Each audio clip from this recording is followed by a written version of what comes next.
If you are struggling to get 30 stars, this video is for you. Because I'm going to explain the easiest attack strategy ever for Town Hall 15. And the best part about this strategy is it works against every spell tower and is still super easy to use. But first, let's discuss the hero equipment because this is very important. We use the Minion Prince, and for the Minion Prince we use the Dark Orb because it reduces the damage of defenses by 50%, which is very useful when you use it in the center of the base to slow down a lot of damage from strong defenses. And we pair it with the Henchman Puppet, so the minions can tank the damage and the invisibility makes the single Infernos retarget. For the pet we use the Phoenix, because the Minion Prince does a lot of damage and keeping him alive for 8 seconds longer is a huge amount of damage. Moving on to the Queen, we use the Giant Arrow. Our goal with the Giant Arrow is to take out 2 air defenses.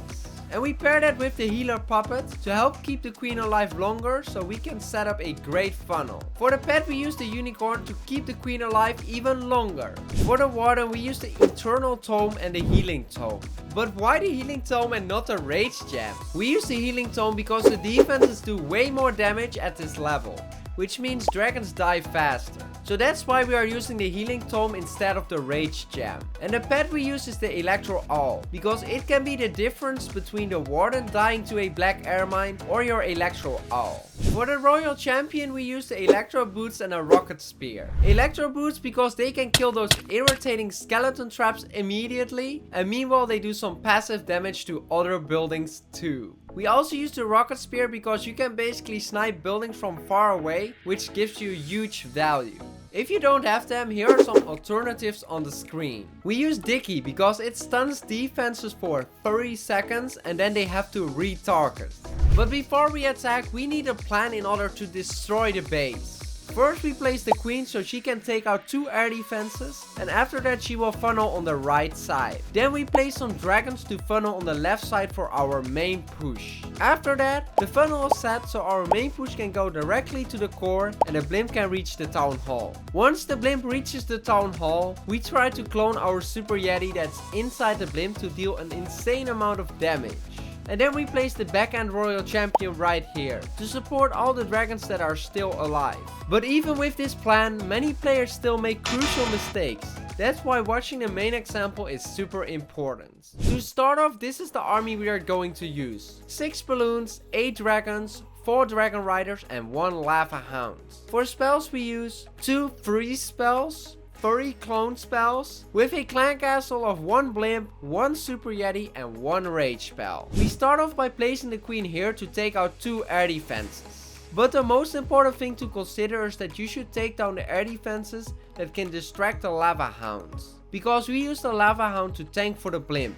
So it needs to fly over the Town Hall, and that's happening right now. The next step is to place 2 dragons on the left side to make sure we can get the perfect funnel to the center. But don't forget to place 2 balloons to check for seeking air mines, because we absolutely don't want those dragons to die. Meanwhile, our Queen is creating a solid funnel on the right side. Now it's time for the main push, but it's crucial to place them in the right order.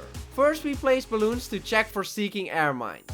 Secondly, all the dragons, and third the heroes, the Warden and the Minion Prince. Then the Dragon Riders, and finally the Lava Hound with the blimp, because you don't want the blimp to take any damage. We also press the Warden ability to make sure the blimp can reach the Town Hall. Now it's time for the clone spells. Most players place them poorly, so let me teach you how to place them the right way. The best way to explain this is by starting with what not to do. Don't place all the clone spells on the exact same spot, because that means splash defenses like scatter shots can hit all your yetis with 1 shot. What you should do is place them 50-50. What I mean by that is place 50% of the clone spell on the one that you already dropped and 50% outside of it. This way they don't spawn on the exact same tile and you avoid splash damage. But don't go too far ahead, because then you might miss the clone spell. In this example, I didn't need to use the Frosty spell with the blimp, but in the next example, I'm gonna show you how to use it for the Lava Hounds. Also, don't forget to rage. You can see that I missed 1 clone spell, but I want to say mistakes can happen and you can still 3-star, so don't freak out. I've made so many mistakes at Town Hall 15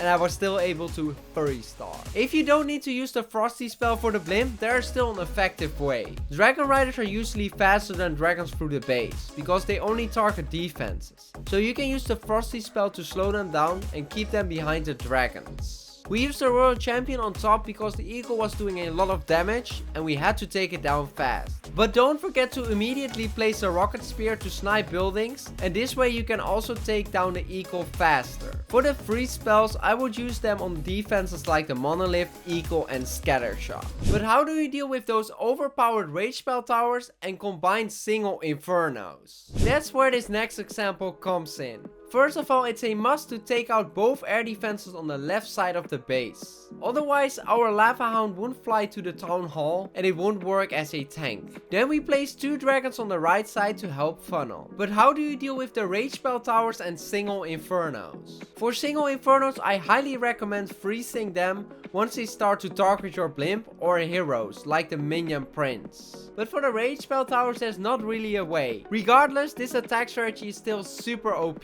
After that, it's time to place all the troops, and don't forget to place the balloons first, then the dragons, warden, dragon riders, and finally your minion prince. In this case, we had to wait with placing the Lava Hound and the blimp, because at first air defense had to go down. Otherwise the Lava Hound would get stuck there while the blimp goes to the town hall. Now our Lava Hound is flying way too far ahead of our blimp. So we used the Frosty spell to freeze him in place so he stays at the exact same spot to tank damage. And you can see that it really helped because the Monolith, single infernos and air defense are all locked onto him. However, pay some attention to how the clone spells are placed. It's perfect, they are not placed in the exact same spot, and this worked perfectly. One Super Yeti even got cloned towards the town hall. And as you can see, we easily destroyed pretty much that whole compartment with those Yetis. We also used the Minion Prince ability to slow down the single inferno and the Scattershot, which are really key defenses. In this attack we placed the Royal Champion right here so we can snipe that compartment with the Rocket Spear to